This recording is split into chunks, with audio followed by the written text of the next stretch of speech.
Every night at 9:30, when the lamplights dimmed and the world settled into its weary slumber, Rosalie Whitmore would rise from her chair by the kitchen fire, smooth her worn calico dress, and dance alone in the parlor window, not for herself, but for the broken man who watched from the cottage across the muddy lane. The year was 1863, and Millfield had given 17 of its sons to the Union cause. Only 3 had returned whole. Thomas McKenna was not among them. You can almost smell the September air that evening when Rosalie first saw him, sharp with wood smoke and the promise of frost. She'd been hanging laundry when the wagon creaked to a halt outside the McKenna place. Mrs. McKenna's cry split the silence like an axe through kindling. Rosalie's hands stilled on the clothesline, her heart hammering against her ribs as she watched 2 soldiers carry something wrapped in gray toward the front door. Not something. Someone. Thomas had left Millfield 3 years prior with shoulders broad as a plow horse and a grin that could charm honey from a hive. The man they carried home was a shadow, hollow-cheeked, haunted, and ending at the knees where his legs should have been. The sight of him struck Rosalie like a physical blow, stealing the breath from her lungs and leaving her gripping the clothesline until her knuckles turned white. She remembered the boy who'd carved their initials into the old oak by Miller's Creek, who'd taught her to whistle through a blade of grass, who'd promised to return with stories of grand adventures. She remembered the young man who'd kissed her beneath the harvest moon, who'd spoken of building a life together in the valley where their families had farmed for generations. But this broken figure being carried into the McKenna cottage was a stranger. Rosalie had known Thomas since they were children, racing through wheat fields and stealing apples from Old Man Garrison's orchard. She'd known him when he'd asked her to marry him the night before he enlisted, his proposal clumsy and earnest beneath the dogwood tree behind her father's barn. She'd known him when she'd said yes, her acceptance whispered against his lips as the first stars appeared. They'd planned their wedding for his return, a simple ceremony in the white-clapboard church, followed by a feast in her mother's garden. The war had different plans. For 3 weeks after his return, the McKenna house remained shuttered. No smoke rose from the chimney during the day. No sounds drifted across the lane. The only sign of life was the occasional glimpse of Mrs. McKenna hurrying to the well, her face carved from grief and exhaustion, her movements quick and furtive. As though she feared being seen, Rosalie tried to visit twice. Both times, Mrs. McKenna answered the door with red-rimmed eyes and a voice thin as winter ice. "He don't want to see nobody," she'd whisper, her Irish accent thick with sorrow. "He don't want to see nobody at all." The whole town whispered about Thomas McKenna, how he'd lost his legs to a cannonball at Gettysburg, how he'd screamed for 3 days before the field doctors took their saws to him, how he'd survived the journey home but refused to eat, refused to speak, refused to acknowledge the world beyond his bedroom window. That boy's lost more than his legs. Old Mrs. Patterson had clucked to Rosalie's mother over the churchyard fence. "He's lost his spirit. Mark my words, he'll waste away to nothing if something don't stir him back to life." Then, on a Tuesday evening when the maples had turned scarlet and gold, Rosalie spotted him. Thomas sat propped in the window of his childhood bedroom, staring out at nothing. His face was gaunt, his dark hair grown long and unkempt. But his eyes, those green eyes that had once held such fire, were empty as abandoned wells. He wore a clean white shirt that hung loose on his wasted frame, and a blanket covered what remained of his lower body. Rosalie's breath caught. She pressed her palm against her own window, as if she could reach across the distance and touch him, as if she could will him back to life. For a moment, she thought he might see her, might recognize her face in the lamplight, but his gaze remained fixed on some invisible point in the distance, as though he were looking through the world rather than at it. That night, Rosalie made a decision that would change everything. She waited until the house settled, until her mother's snores drifted from the back bedroom and her father's pipe smoke faded from the kitchen. Then she lit a single candle, placed it on the windowsill, and stepped into the golden circle of its light. The floorboards creaked beneath her bare feet as she raised her arms and began to move. She danced as her grandmother had taught her, the old country dances passed down through generations of women who'd found joy in simple movements, in the rhythm of their own heartbeats. She danced the waltz Thomas had tried to teach her at the harvest festival, stumbling and laughing as they'd spun around the barn floor. But as she danced, something extraordinary happened. Across the lane, in the dim window of the McKenna cottage, she saw Thomas lean forward. For the first time in 3 weeks, the broken soldier was truly looking at something. He was looking at her. The three riders dismounted at Henderson's saloon. Just as the church bell chimed noon, their horses lathered with sweat and their eyes cold as winter stones. Margaret was hanging laundry in Jimmy's backyard when the wind brought her the sound of unfamiliar voices asking questions. Her hands stilled on the wet sheet she was pinning to the line, and for a moment, her face went pale as fresh milk. "You all right, Miss O'Brien?" Jimmy called from the back porch, where he was attempting to oil the hinges on his fiddle case, the closest he'd come to touching the instrument in days. "Fine," she said, but her voice carried a tremor that made him wheel his chair closer to the edge of the porch. "Just thought I heard something." The something turned out to be Deputy Marshal Tom Bradley, a decent man with a star on his chest and worry in his eyes. He'd ridden over from the saloon to ask if Jimmy had seen any strangers in town, specifically, anyone looking for a young woman with auburn hair. "What kind of trouble?" Jimmy asked, his hands instinctively moving to the rifle that still hung beside his door. "The kind that follows folks west," Bradley replied, tipping his hat toward Margaret, who had appeared in the doorway. "These men claim they're bounty hunters, but they're asking mighty specific questions about a lady who matches your description, miss." Margaret's chin came up, and Jimmy saw steel flash in those green eyes. "I reckon I can speak for myself, Deputy. What exactly do they want to know? Whether you might be Margaret Catherine O'Brien, formerly of Boston, Massachusetts. Whether you might have been engaged to one Randolph Ashford III, and whether you might have taken something that doesn't belong to you when you left." The silence stretched between them like a taut wire. Jimmy watched Margaret's face, saw the way her hands clenched into fists at her sides, and understood that whatever storm was coming, it had been following her for a long time. "Margaret Catherine O'Brien died in Boston," she said finally. "I'm just Margaret now, and I never took anything that wasn't freely given." Bradley nodded slowly. "That's what I'll tell them then. But Miss Margaret," he paused, choosing his words carefully, "these men don't strike me as the type to take no for an answer. Might be wise to keep your eyes open." After the deputy left, Margaret stood in the doorway for a long moment, her gaze fixed on the horizon where heat waves shimmered like ghosts. Jimmy waited, understanding that some stories can't be rushed, like trust or healing or love. "I was engaged," she said finally, settling into the chair beside his wheelchair, "to a man who thought he owned me the same way he owned his horses and his house and his collection of rare books." Her voice was steady, but Jimmy caught the tremor underneath, the sound of a woman who had learned to be strong because the alternative was breaking. Randolph Ashford was Boston's most eligible bachelor, according to the society pages. Handsome, wealthy, charming when he wanted to be. "My parents thought I was the luckiest girl in Massachusetts." She laughed, but there was no humor in it. "Turns out luck can be a curse when you're too young to know the difference." Jimmy's hands clenched on the arms of his chair. He'd seen enough of the world to know where this story was heading. "He never hit me," Margaret continued, as if reading his thoughts. "Never had to. There are other ways to break a person's spirit. He decided I was too free with my opinions, too wild in my dancing, too Irish for proper society. Set about changing me, bit by bit, until I barely recognized myself in the mirror." "What changed?" Jimmy asked quietly. "I found his private papers. Contracts, mostly. Turns out my dear fiancé had been systematically cheating investors out of their savings, including the pension fund for Union Army veterans." Her eyes flashed with anger.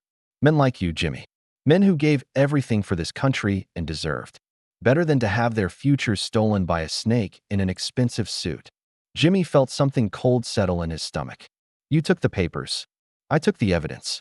Every contract, every forged signature, every record of every stolen dollar. Then I walked into the offices of the Boston Herald and handed them the biggest story of the year." Margaret's smile was sharp as a blade. "Randolph Ashford III is currently awaiting trial for fraud, embezzlement, and theft. His family disowned him, his friends abandoned him, and his business empire collapsed like a house of cards. And he sent bounty hunters after you. He sent murderers." The words fell between them like stones. "The bounty hunters are just the ones who caught up first." Jimmy was quiet for a long moment, processing this revelation. Then, to Margaret's surprise, he began to laugh, a rusty sound, like a gate that hadn't been opened in years. "What's so funny?" she asked. "Here I've been feeling sorry for myself, thinking I was useless, when all along I've been harboring the most dangerous woman in 3 territories." He grinned at her, and for the first time since she'd known him, she saw a glimpse of the man he'd been before the war. "Margaret O'Brien, you're either the bravest fool I've ever met or the most foolish saint." "Probably both," she admitted, and found herself smiling back. That evening, as the sun painted the desert the color of fresh blood, Margaret danced again on the porch. This time, Jimmy was ready. His hands shook only slightly as he lifted the fiddle to his shoulder, and when he drew the bow across the strings, the first notes were thin and wavering, but they were music that Margaret's eyes lit up like stars coming out at dusk. She moved to the melody, her body finding the rhythm even as Jimmy's fingers remembered their old skill. The song was halting, imperfect, filled with pauses where his hands cramped or his memory failed. But it was music, and she was dancing. And for those few precious minutes, the world felt whole again. When the last note faded, Margaret sank onto the porch steps, her chest heaving. "That was beautiful, Jimmy." "That was terrible," he replied, but he was grinning. That was a beginning. They sat in comfortable silence, watching the first stars appear in the darkening sky. Neither of them noticed the 3 figures watching, from the ridge a half-mile away, or the way the strangers' horses shifted restlessly in the growing shadows. But when Margaret finally went inside to prepare supper, she found a note slipped under the kitchen door, written in a hand she recognized, and signed with initials that made her blood run cold. The note was written on expensive Boston stationery, the kind that cost more than most folks in Esperanza earned in a month. Margaret's hands trembled as she read the familiar script. "My dearest Margaret, did you truly think the desert could hide you from me? I've spent a fortune tracking you across this godforsaken wasteland, and I'll spend 10 times more to bring you home where you belong. The charges against me have been reconsidered. It's amazing what a man can accomplish when he has nothing left to lose. You have until sunrise to walk out of that hovel and surrender yourself to my associates. Refuse, and you're crippled knight. We'll learn what happens to those who shelter thieves. Forever yours, R.A. Margaret S. Vision blurred with rage."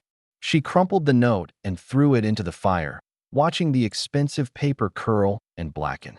Through the kitchen window, she could see Jimmy on the porch, his fiddle resting across his lap as he gazed at the desert stars. He looked peaceful, content, more alive than she'd seen him since they'd met. She couldn't let Randolph destroy that. Not after everything Jimmy had already lost. "Bad news?" Jimmy asked when she stepped outside, her face carefully composed. "Just someone trying to sell me a miracle tonic," she lied, settling into the chair beside him. "Nothing worth worrying about." But Jimmy Caldwell hadn't survived 3 Apache campaigns by being easily fooled. He'd seen that particular shade of fear in too many eyes, felt it in his own chest during the long nights when enemy warriors crept through the darkness. "Margaret," he said quietly, "what did that note really say?" She looked at him then, really. Looked, and saw not the broken man she'd met a month ago, but the soldier who'd earned his captain's bars through courage and cunning. The man who'd held a mountain pass against impossible odds until reinforcements arrived. The man who'd crawled 2 miles through enemy territory with shattered legs to save his wounded sergeant. "It said I have until sunrise to leave," she admitted. "Alone." Jimmy's grip tightened on his fiddle bow. "Over my dead body. That's what I'm afraid of." Margaret knelt beside his chair, her hands covering his. "Jimmy, these aren't ordinary bounty hunters. They're killers, and Randolph has enough money to buy their silence afterward. I won't have your blood on my hands, and I won't have you walking into hell to save my hide." His voice carried the steel of command, the tone that had once sent soldiers charging into battle. "We'll face this together, or not at all." For the first time since she'd known him, Margaret saw past Jimmy's wounded exterior to the warrior beneath. It should have frightened her, that glimpse of controlled violence, the way his eyes went cold and calculating. Instead, it made her heart race for entirely different reasons. "You don't understand," she whispered. "I can't lose you. Not now. Not when I'm just learning what it means to be alive again." Jimmy's hand moved to cup her face, his thumb tracing the line of her cheek. "Darlin', I've been dead for 3 years. You brought me back to life with your dancing and your stubborn Irish heart. You think I'm going to let some Boston dandy take that away?" Before Margaret could respond, the sound of approaching hoofbeats cut through the night air. 3 riders emerged from the darkness, their faces hidden beneath wide-brimmed hats, their hands resting easy on their gun butts. "Evening, folks," called the leader, his voice smooth as silk and twice as dangerous. "Beautiful night for a conversation, don't you think?" Jimmy's hand moved to the rifle beside his chair, casual, unhurried, but Margaret caught the motion. She stood slowly, positioning herself between the riders and the porch. "Gentlemen," she said, her voice steady despite the fear clawing at her chest. "I believe you're looking for me." "Indeed we are, Miss O'Brien. Or should I say, Miss Catherine Margaret O'Brien of Beacon Hill." The leader dismounted, his boots clicking against the packed earth. "My employer is most anxious to renew your acquaintance." "Your employer is a thief and a liar," Margaret replied, "and I'll never go back to him." The man's smile was all teeth and no warmth. "I'm afraid that's not your decision to make, miss. Mr. Ashford has been quite persuasive in his arguments. The charges against him have been dismissed, and certain judges have signed certain papers that make your presence in Boston a matter of legal necessity." "Legal necessity?" Jimmy's voice cracked like a whip. "You mean kidnapping?" "I mean justice, cripple." The leader's hand moved to his gun. "This is none of your concern. The lady is coming with us, and you're going to sit there quietly while we—" The fiddlebow caught him across the throat before he could finish the sentence. Jimmy had thrown it with the same deadly accuracy that had once made him the finest marksman in the territory, and the thin wood struck the man's windpipe. With a sickening crack, the leader stumbled backward, gasping, and his companions reached for their weapons. But Margaret was already moving, diving behind the porch railing as Jimmy's rifle spoke. Once, twice, 3 times in rapid succession. When the echoes faded, 2 of the riders were down, and the third was spurring his horse toward the horizon. Blood streaming from his left shoulder, Margaret crawled to Jimmy's side, her heart hammering against her ribs. "Are you hurt?" "Not a scratch." He was already reloading, his hands steady as a surgeon's. "But we need to move. That one that got away will be back with reinforcements." "Where can we go?" "The whole territory will be looking for us by morning." Jimmy's smile was grim but determined. "I know a place. Old Apache stronghold up in the mountains. Hidden canyon with fresh water and good sight lines. We can hold out there until we figure out our next move." Margaret stared at him, this man who'd been ready to die for her without hesitation. "Why?" she whispered. "Why risk everything for someone you barely know?" Jimmy's hand found hers in the darkness. "Because for the first time in 3 years, I have something worth living for. And I'll be damned if I let some Boston peacock steal it." Away. As they gathered supplies and prepared to flee into the night, Margaret felt something shift inside her chest. Not breaking, but blooming. Like desert roses after rain, like music after silence, like love after a lifetime of loneliness. She'd come to Esperanza running from her past, but she'd found something she'd never expected, a future worth fighting for. But as they loaded Jimmy's wagon and prepared to disappear into the mountains, neither of them saw the figure watching from the burned schoolhouse, or recognized the glint of silver that marked a deputy marshal's badge catching the moonlight. The hidden canyon Jimmy led them to was a miracle carved from stone and time. A secret pocket in the Chiricahua Mountains where Apache warriors had once made their final stand against the advancing world. Red rock walls rose 300 feet on all sides, accessible only through a narrow crack barely wide enough for a wagon, with sweet water bubbling from a spring that had never run dry. "How did you know about this place?" Margaret asked as they settled into the shelter of an overhang, their wagon hidden behind a curtain of desert willow. Jimmy's hands moved restlessly over his rifle, checking the action for the 100th time. "I was here during the final campaign, chased a band of renegades into these mountains, and when we finally cornered them." He paused, his eyes distant with memory. "They fought like demons. Every man, woman, and child died rather than surrender. That's where you lost your legs. That's where I lost everything." His voice carried the weight of old ghosts. "Apache warrior put a lance through my horse, pinned me underneath when she fell. My men got the rest of the band, but I lay there for 6 hours, listening to the wind through the rocks, thinking about what we'd done. What I'd done. Margaret settled beside him, close enough to feel the warmth of his body. You were following orders. I was following orders to hunt down people who just wanted to live free on the land their grandfathers walked. Jimmy's laugh was bitter as alkali water.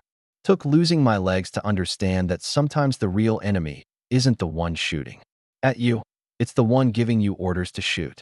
The confession hung between them like smoke from a dying fire.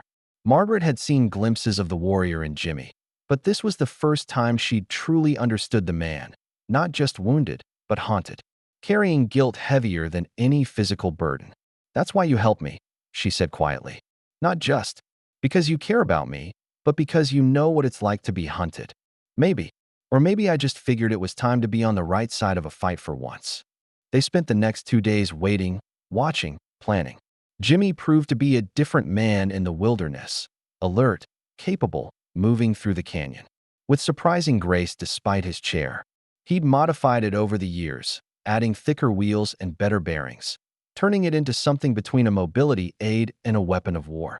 Margaret learned to shoot, her Irish stubbornness serving her well as she practiced with Jimmy's spare pistol. Her hands shook the first dozen times, but by the second day, she could hit a playing card at 20 paces. You're a natural, Jimmy said, watching her reload with smooth efficiency. I'm motivated. She holstered the weapon with a sharp snap. How long do you think we have? Not long enough. Jimmy's eyes were fixed on the canyon entrance, where dust motes danced in the afternoon light. That wounded rider will have reached town by now. If Randolph's got as much money as you say, he'll hire every gun in the territory. And Deputy Bradley? Jimmy's expression darkened. I've been thinking about that. Man shows up awful convenient like. Warns us about the bounty hunters, then disappears just before they make their move. Either he's the unluckiest lawman in Arizona, or he's working for Randolph. Margaret felt ice settle in her stomach. Jimmy, if he knows about this place, then we're already dead. His voice was matter of fact, but his hands were moving, checking weapons, counting ammunition. Question is, do we run or do we fight? Margaret looked around the hidden canyon, at the spring where they'd drawn water, the overhanging rock where they'd made their camp, the narrow entrance that could be held by 2 people against an army. It was beautiful, peaceful, the kind of place where a person could build a life if the world would let them. We fight, she said. I'm tired of running. Jimmy's smile was fierce and proud. That's my girl. They spent the afternoon preparing their defenses, moving rocks to create firing positions, setting up crossfire angles, preparing for a siege. As the sun began to set, painting the canyon walls the color of fresh blood, Margaret realized she wasn't afraid anymore. Terrified, yes, but not afraid. There was a difference. Jimmy, she said as they shared their meager supper, will you play for me? One more time. He looked at her with eyes that had seen too much war, too much death, too much loss. Then he reached for his fiddle, the instrument that had somehow survived their flight from Esperanza. The music that poured from the strings was different this time. Not the halting, uncertain melody of their first attempts, but something wild and free and fierce. A song that spoke of desert winds and mountain storms, of love that bloomed in impossible places, of hearts that refused to break no matter how much the world demanded it. Margaret danced as she had never danced before, her body moving with desperate grace, her bare feet finding purchase on the rough stone. She danced for Jimmy, for herself, for the love they'd found in the shadow of death. She danced because it might be the last time, and she wanted to fill the canyon with music and motion and life. When the song ended, she was in his arms, somehow. Impossibly, she was kneeling beside his chair, and he was holding her, his calloused hands gentle on her face. Margaret, he whispered, and she heard everything in her name. Love, fear, hope, desperation. I know, she whispered back, and kissed him with all the passion she'd never been allowed to feel, all the fire Randolph had tried to smother, all the life she'd discovered in this broken man's arms. They held each other as the stars came out, as the desert settled into its ancient rhythms, as the night deepened around their hidden sanctuary. And neither of them spoke of what the morning might bring. But when the first shot echoed through the canyon at dawn, shattering the silence like glass against stone, they were ready. 20 men rode through the narrow entrance, their guns gleaming in the early light. And at their head rode Deputy Marshal Tom Bradley, with silver flashing on his chest and betrayal written in his eyes. The first volley of gunfire sent chips of red stone flying like deadly rain, but Jimmy and Margaret were already in position, behind the rock barricade they'd built. 20 against 2 were impossible odds, unless you knew the terrain and had nothing left to lose. Bradley. Jimmy's voice echoed off the canyon walls, carrying the authority of a man who'd once commanded troops in battle. This is between Ashford and us. No need for good men to die for Boston gold. The deputy's laugh was bitter as desert wind. Good men? Look around you, Caldwell. Half these boys are wanted in 3 territories. The other half would shoot their own mothers for the right price. Ashford's paying $1,000 a head to bring the girl back alive, and another 1,000 for proof you're dead. Margaret's blood ran cold. $2,000 each? Jimmy, that's more money than most of these men will see in a lifetime. Then we better make sure they don't live to spend it. Jimmy's rifle spoke, and one of the riders tumbled from his saddle, his scream cut short by the canyon's stone embrace. The battle that followed was like nothing Margaret had ever imagined. Not the glorious cavalry charges from dime novels, but a brutal, desperate affair of split-second decisions and deadly accuracy. Jimmy fought like a man possessed, his rifle never seeming to need reloading, his shots finding their mark with mechanical precision. But there were too many of them, and slowly, inevitably, they began to advance. Margaret, Jimmy called out during a brief lull. There's a path up the back wall, handholds carved by the Apache. You can climb out, get to the horses we left on the rim. I'm not leaving you. Damn it, woman, this isn't about pride. If they take you back to Boston. His words were cut off by the thunder of hoofbeats as 3 riders broke cover, charging straight for their position. Margaret's pistol barked twice, and 2 of the horses went down, but the third rider, a scarred man with dead eyes and a knife in his teeth, leaped from his saddle and landed atop their barricade. Jimmy's rifle came up, but the man was too close. Too fast. The knife descended in a glittering arc toward Margaret's heart and stopped, quivering, inches from her chest. The scarred man looked down in surprise at the fiddle bow protruding from his ribs, driven there by Jimmy's desperate throw. He opened his mouth to speak, but only blood came out. Then he toppled backward, dead before he hit the ground. Told you that bow would come in handy, Jimmy said. But his voice was weak, and Margaret saw the red spreading across his shirtwear. A bullet had found its mark. Jimmy. She pressed her hands to the wound, trying to stop the bleeding, but the blood kept coming, warm and wet and precious. Listen to me, he whispered, his hands covering hers. The path up the back wall. 20 feet up, there's a ledge. Behind it, there's a cave where the Apache hid their sacred things. You can wait there until I'm not leaving you, she said again. But this time her voice broke on the words that Jimmy's smile was soft, peaceful, the expression of a man who'd finally found something worth dying for. Then I guess we dance one more time. He reached for his fiddle with shaking hands, and somehow, God only knew how, he managed to lift it to his shoulder. The bow was gone, lost with the dead man's blood, but Jimmy's fingers found the strings and began to pluck out a melody. Not a song this time, but something deeper, older, a hymn, a prayer, a love song written in notes that had no words. Margaret began to dance, there in the shadow of death, with bullets whining overhead and the taste of gunpowder in the air. She danced. For Jimmy, for the love they'd found, for the life they'd never have. She danced because it was the only thing left to do, the only way to say goodbye. And as she danced, something miraculous happened. The shooting stopped point one by one. The men who'd come to kill them lowered their weapons. Some stared in wonder, others in shame, but all of them were transfixed by the sight of a woman dancing for her dying love while the desert wind carried his music to the sky. Deputy Bradley was the first to speak, his voice thick with something that might have been regret.